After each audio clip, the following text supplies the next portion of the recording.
We're going to move very quickly and very deeply into spiritual states of awareness where we can understand not just that condition called illumination, enlightenment, the beatific vision, the vision of God that many, many people speak of.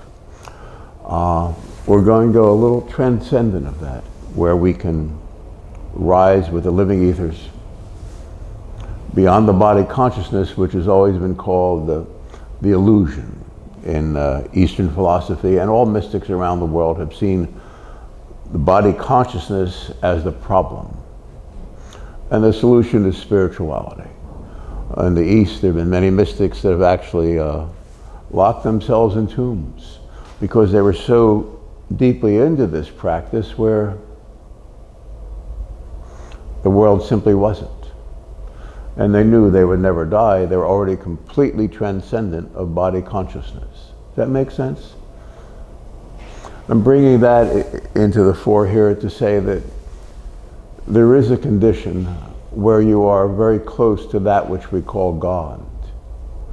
And it's quite wonderful. And in that condition, you've already passed through the stages of guilt and remorse and anger and regret, and you're in need and want whatsoever. When you can control your breath, your thought, there are many different ways of doing it, you'll be in a very heavenly frame of mind, as it were. But you'll be beyond the thinking mind, the prefrontal cortex, even the emotions. You'll be in a place of great wonder. It's called God. Most of all, it's your soul. It is you. It's yours. It's a place to inhabit, not just on your wedding day, or at the birth of a child, or the soft kiss in the night. It's more than that.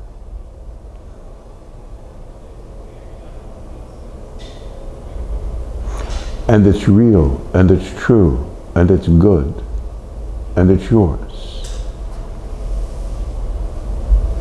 To be there, here, beyond all thought, beyond wonder. And yet there's a quietude to it. And in that quietude you get to see that which we call God.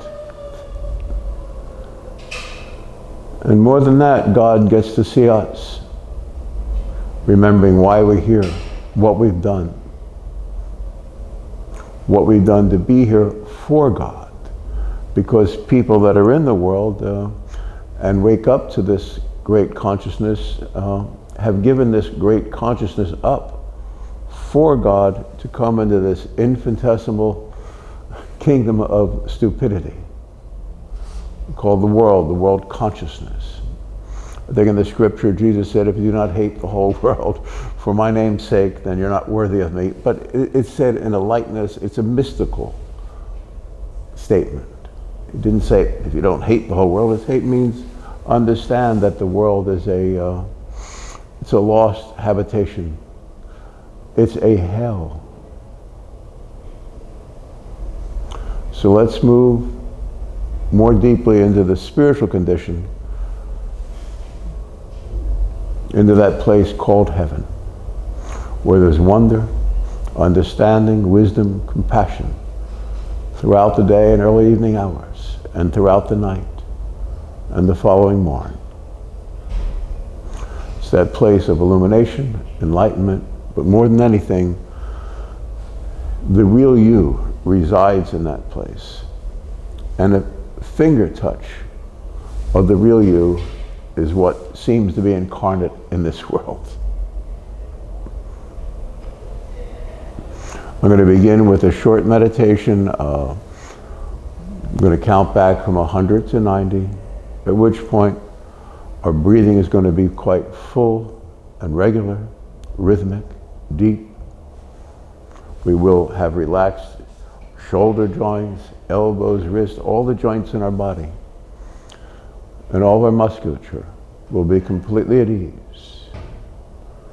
And this condition, once we reach 90, will continue throughout the day and the night and the next day and every night forever. into that timeless place called the soul, your soul. Thank you. Begin by relaxing the breathing, by being aware of it. No more than that. If you put your consciousness on all these different areas in your psyche, you'll relieve yourself of all of your tensions. And when you practice this, as you'll practice today from 100 to 90, then for the rest of your life.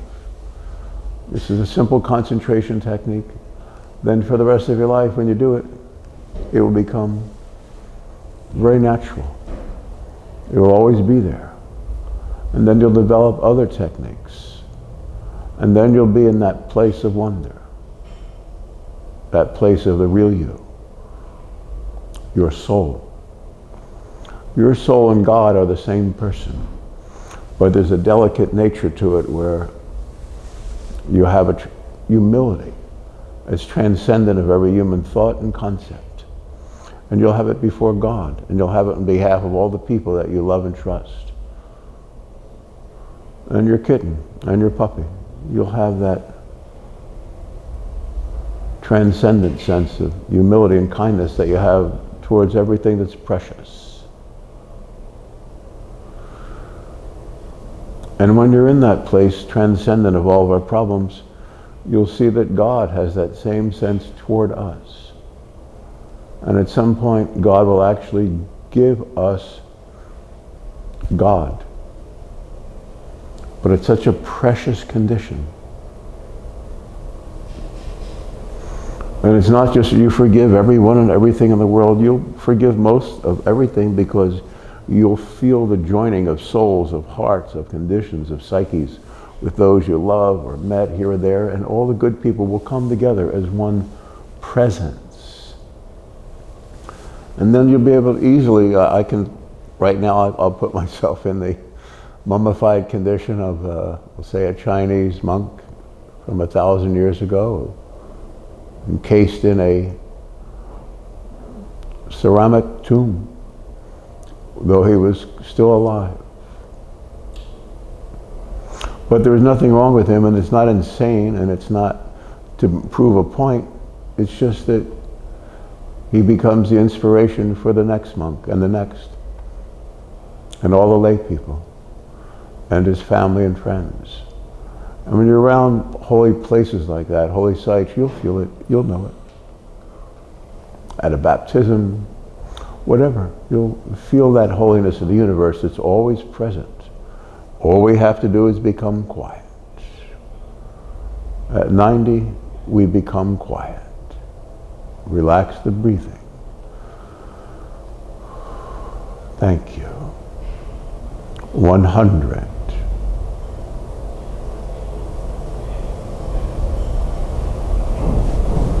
99. 98. 97. Peace at 90. And whenever you do this little technique, the rest of your life will become a little deeper. You'll be a little more conscious of everything in our world, and more than that, in heaven. And this place of transcendence will one day be absolutely permanent. And you'll have no consideration for the forces of this world that are an illusion, as real and palpable as they seem. You place yourself in that ceramic vault where you've transcended the human environment. These thoughts of divine power and presence will be yours forever. And the worldly consciousness, the greed, the want, the desire, the hate, the control people have in each other, the isms of the world, and the false religions, or whatever you want to call them, it won't matter anymore.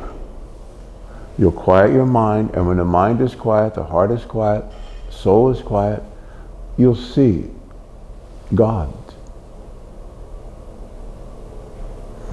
You'll see that monk, and every nun, and every abbess, and every great human being who's tried so desperately to pull us forward into this heavenly plane called the human soul, which is transcendent of all the problems, which is why many monks and nuns and great people and small people have sought refuge to that higher place where the soul and God reside as one.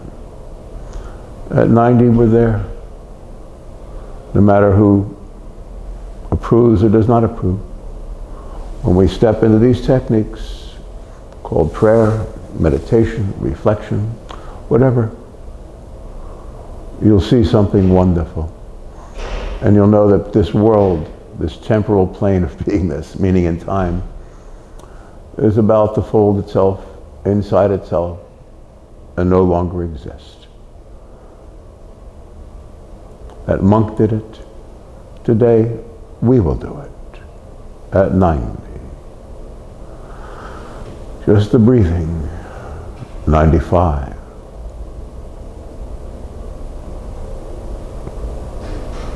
'94. You are a good soul. Your soul is your identity.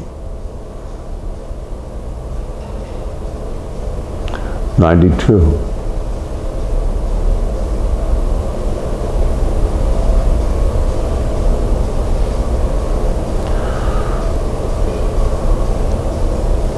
91. It's quite beautiful to be you. 90. Thank you.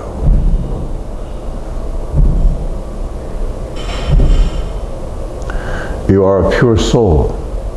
That's your essence. That's your reality. That's your body. You are not this. You're no longer trapped in this. And those you love and care for, you'll delicately inspire and uplift to this place. A mom that may have departed before her time was up that you care for, let her relive her life through you. A friend, a loved one, a child, a dog that passed, that broke your heart, whatever. Let all the good intention of every human being toward transcendence reside within you. And I say let it because it does. Let down all the barriers in your thought, your consciousness, your awareness. And you'll see him, the only God. And you'll be as he is. And you'll transcend the everyday in consciousness. And there are great gifts and powers involved in this transcendence. You'll be where that monk is. In heaven, which is here now. And that's how we're going to fold the whole thing up, the whole world, in a few short years. By simply allowing your body to identify with your soul. And again, the body has traditionally been called the illusion in meditative practices.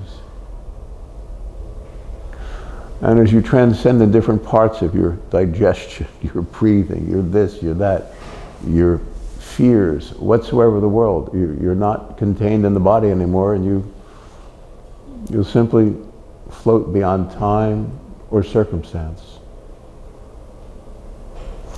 Because you are your real self, your real body is your soul. Your soul is God. There's a oneness here. A perfection in perception. And it's not too difficult to arrive there. Walk away from the everyday.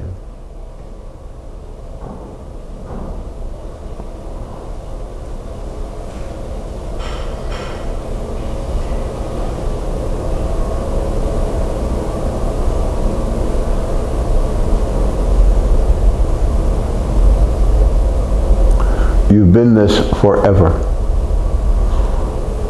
The smallest imaginable part of you is this person in the world at this time.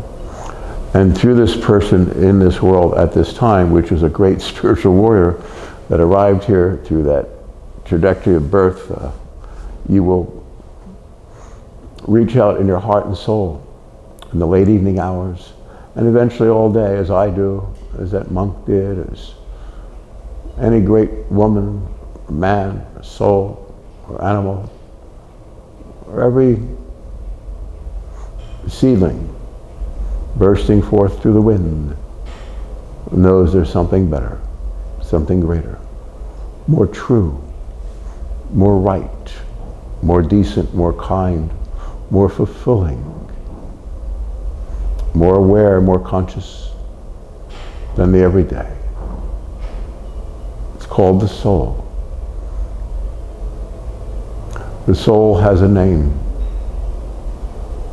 It's your name, isn't it? There's nothing wrong with us or right with us in this world.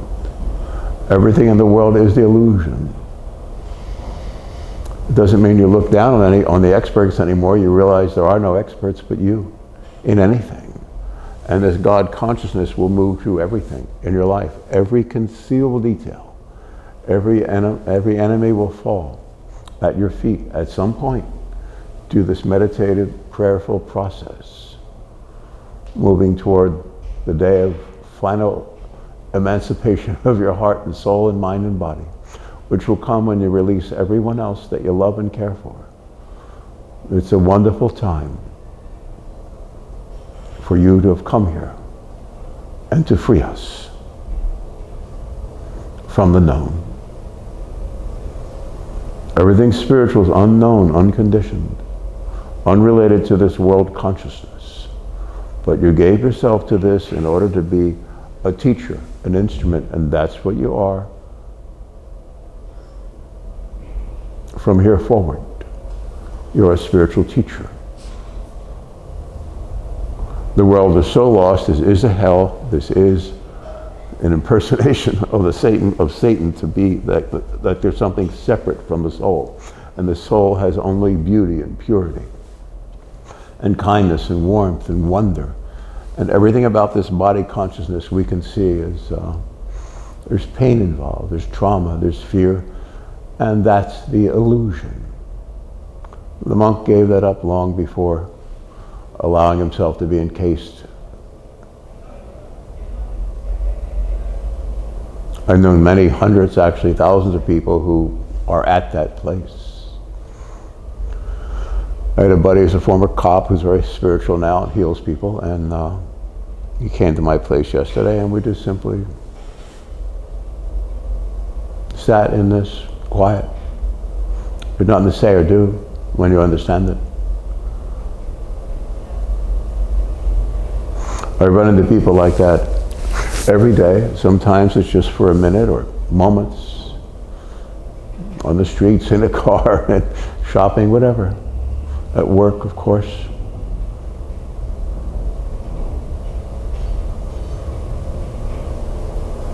And we're running into each other right now, aren't we?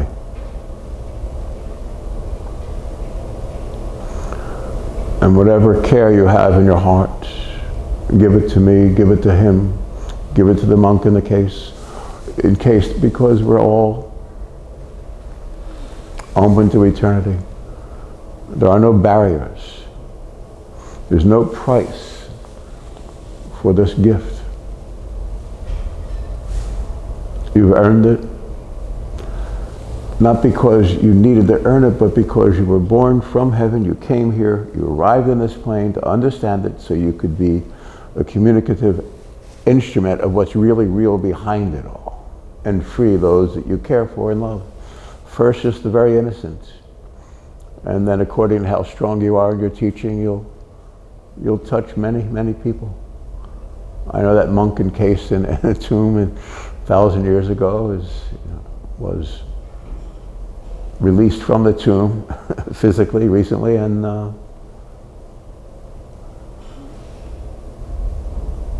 he inspired many, many people over the centuries. And he didn't die, and he didn't live here. His consciousness was his existence. All of those who are illumined in this world are simply aware of that. And the only thing in the way for other people is the fact of believing that the world exists. And that's what meditation is about, to soften your perception.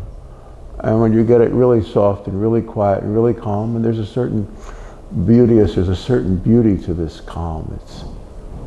It's sweeter than love. It's transcendent of everything. It's the other side of the rainbow. There's wonder to it, and kindness, and wisdom, and daily visions. You're involved in eternity. Eternity is God, Godness. It's unimaginable beauty. I say that because I don't know what else to say about it. I feel it all day, every moment of my life, forever. So when I've gone through the things I'm talking about today, which every tragic circumstance that certain occurred in my life, and you walk through it and you see it, and because I was completely aware of God all through it, I knew I'd escape from it, and I want you to know that you will escape from anything. Not escape, you'll transcend it, you'll understand it, and then you'll have tools to help someone who's in that same circumstance. I can help people in many different kind of trials and errors in their life because they've been through many different trials and errors. And I have spirituality intact from beginning to the end. So that's what you have. That's why you're here. You volunteered for this. And now you have the concepts, the word, the experience, so that you can communicate this deeper nature fearlessly to those you find worthy. And one day fearlessly to the whole world. It cannot withstand the beauty and purity of you, the illumined, the awakened one. You'll have visions every night. That which we call God will be with you every night, every morning, in the midst of every dream, when you're holding the hand of your love or your child, when you're seeking understanding. God will be with you. God will be with you. This is the time of your awakening. You have spiritual greatness. There'll be many wonders will occur in your watch. And one day the greatest wonder of all, the end of all the pain and travail of the whole world,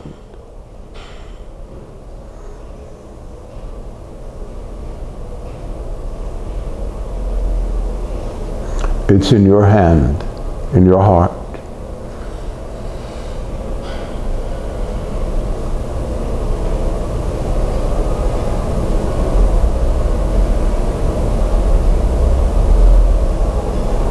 In the purity of your heart, you'll find God.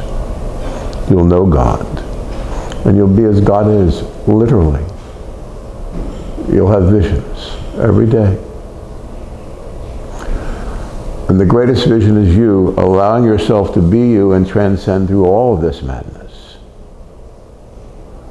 And when you do that, all those you love and care for, you'll lift with you, won't you? Because you care that deeply.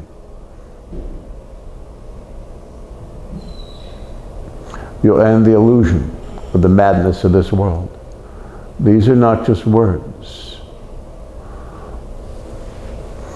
Every great artist, painter, every mom, everyone that loves and cares, tries to build something more beautiful, to create something more wonderful, knows there's something beyond the everyday senses, isn't there? Something beyond the 5 or even 6 senses, isn't there? It's first called love and wonder. And there's decency with it, and kindness and truth. And in your case, there's spiritual greatness with it. You gave yourself to this cause. Understand it all. And there's never been anything wrong with you. And now you understand it all.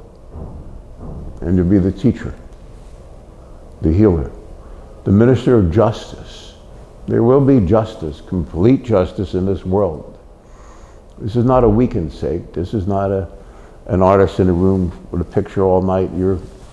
Your art will be a sunscape, it'll be the landscape of the whole world. You will redo it. You'll touch it up, and then you'll improve it, and then you'll toss it out, and somehow you'll learn to paint. You'll be a depiction of God himself. There'll be landscapes, seascapes, sunscapes, starscapes. You're going to redo the whole world through teaching those you love and care for, and healing all through this gift of divine wonder that I give to you this day, that you give to them this day, that you give to me this day.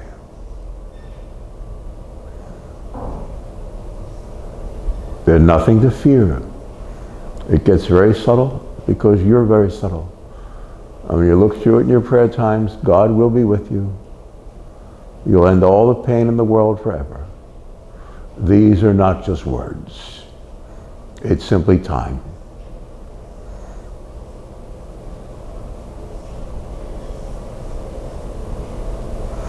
You have achieved spiritual greatness through living this far, this long, in this hell. This is a hell.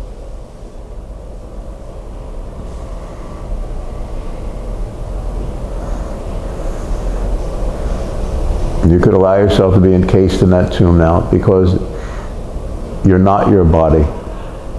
You'll never be in a tomb. You can never die. You'll transcend your body consciousness, and you won't need to be buried in a certain way in meditation. You will transcend it in your consciousness, and the world will not exist anymore. That's not a fantasy. That's your future. God will be with you every moment. You are with God every moment. You are an emanation of heaven, of God. You are a ray of divine light. And you are divine light. You'll teach and heal, and we'll fold the whole thing up like an old moth-bitten blanket, and we'll put it in an attic somewhere, and then it will just disappear. We'll heal those who will be healed, and then we'll forget about the attic.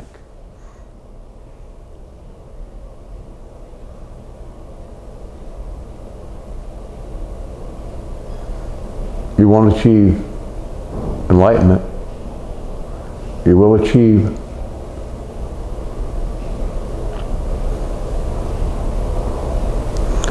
omniscience. You'll be omnipresent. You'll be as God is, but it's wonderful.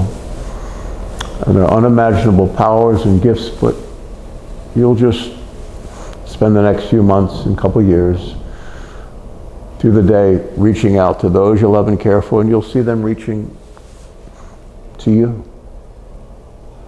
Your home will be like my living room is, this just divine, just peace. No hard edges or borders to anything. And just this knowledge has always been in my heart, that we're here to end the madness, to protect the innocent, not to save souls, but to rejoin with souls, so that this lunacy will end, and the pain and tragedy will be gone, long gone, because you're here, and you know what was just said is true. God bless your mission. You are a holy vessel. God will be with you every moment, and these visions, impressions, everything that's being said will rise up from within you. And this will be the greatest Christmas of all, because you're born to heal the nations. And you shall. You have many visions, visitations, great understanding. You'll become more human as you allow yourself to be more human. And all those you love will somehow wind up in your living room, in your heart and soul, and will be happy and walk off into the sunlight of heaven. That's our destiny. Thank you for listening. Thank you very much.